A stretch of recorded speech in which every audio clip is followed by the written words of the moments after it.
Come along with us to Animal Kingdom with my Reborn doll. Hi, this is Leashy's Reborns, and we bring our Reborn dolls with us to the parks. We had an amazing day, so let's get started. I had a little money saved off to the side for a little shopping spree, and I wanted to get a new sweatshirt, some new ears, and the Valentine's Day Minnie Mouse. And as soon as I saw that sweater, I knew exactly what I wanted. This one. It is so cute. We then stopped at the Flame Tree Barbecue for a quick lunch with macaroni and cheese and pulled pork. Steve and I did have to give blood before Disney, so we really needed this fuel to keep going. Our next stop was Dinoland because Dinoland is closing next February. I have been going here since 1999 when I was just 10 years old.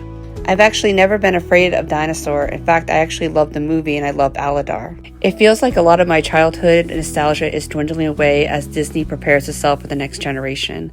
It is kind of bittersweet, but I am excited to see what's going to replace this attraction in the future. It was then when we realized poor little Bloom was getting really fussy. It looked like she just needed some love, so I picked her up and gave her some cuddles and soothed her back to sleep. Poor baby.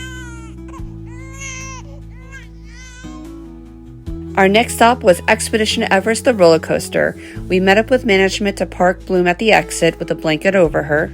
We did the same thing for Dinosaur. We always keep management up to date with our dolls when we visit. And of course, we never tell anybody that she is a real baby. We always explain that she is a doll.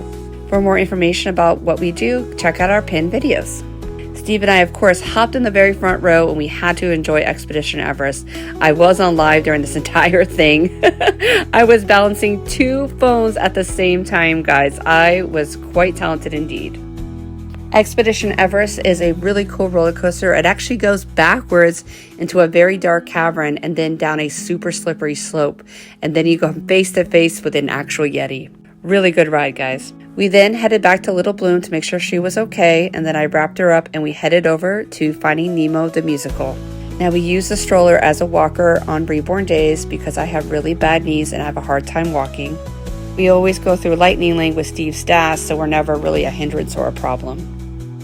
And with DAS, that means we wait the entire way outside of the line. Anyway, we found Finding Nemo the musical very sweet. We always cry at the end. It's such a good show, you have to check it out.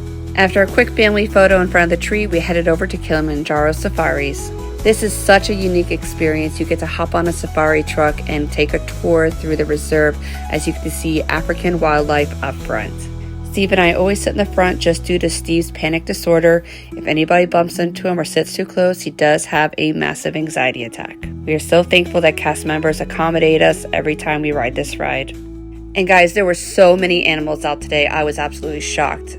We then exited the ride and found this adorable painted dog plush for Bloom and she loved it. But Bloom was beginning to be fussy again. Turns out she actually needed a diaper change. So Mama got the diapers and the wipes and headed off to the bathroom for a big diaper change. We then realized that Steve's neurofatigue was starting to kick in, so we did need to start heading home. Normally we spend about 3 to 4 hours every weekend at Disney. We are pass holders. We do want to thank you guys for watching and supporting our TikTok. Thank you, and please follow for more.